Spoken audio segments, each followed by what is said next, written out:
साहिब के जाने के बाद जिंदगी बहुत बदली है, उनकी कमी खल रही है। यह अलग बात है कि हमारे सिवान के लोगों ने मुझे कभी अकेला नहीं छोड़ा है। एक इंटरव्यू के दौरान सिवान के पूर्व सांसद शहाबुद्दीन की पत्नी हिना साहब ने यह बात कही। निर्दलीय चुनाव मैदान में उतरी हिना साहब की वजह से सिवान के लोकसभा की लड़ाई काफी दिलचस्प हो चुकी है। तमाम ग्राउंड रिपोर्ट बताते हैं कि निर्दलीय उम्मीदवार हिना साहब मजबूत स्थिति में हैं। उनके प्रतिद्वंदी की बात करें तो एनडीए ने जेडीयू की विजय लक्ष्मी और राजद ने अवध बिहारी चौधरी को मैदान में उतारा है। हालांकि इस पूरी लड़ाई के केंद्र में हिना साहब आ गई हैं। यह भी एक अनुमान है कि हिना साहब के बनते माहौल की वजह से एनडीए की ओर से नए तरह के समीकरण बिठाए जा रहे हैं। इसी कड़ी में प्रधानमंत्री नरेंद्र मोदी 21 मई को सिवान आने वाले हैं।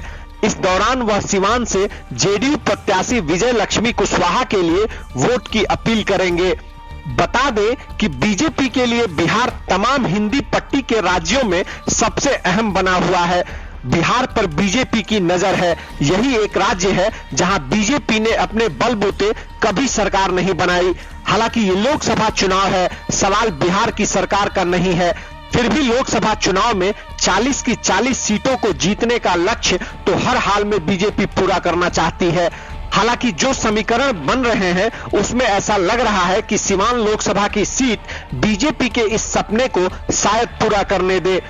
राजनीति के जानकारों का कहना है कि जेडीयू के उम्मीदवार की घोषणा से लोगों में भारी नाराजगी है, तो वहीं राजद के उम्मीदवार अवध बिहारी चौधरी को उम्र का हवाला देकर लोग खारिज कर रहे हैं।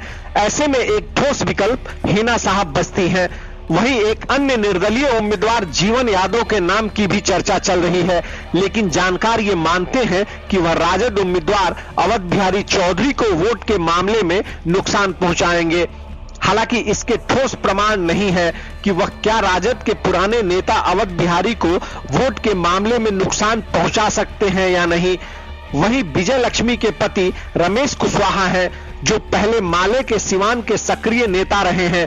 ऐसे में माले को लेकर सवर्णों के बीच छवि कुछ ठीक नहीं है। ऐसा माना जाता है कि शहाबुद्दीन ने ही माले को सिवान में पनपने नहीं दिया था। हालांकि लड़ाई अब त्रिकोणीय हो चुकी है।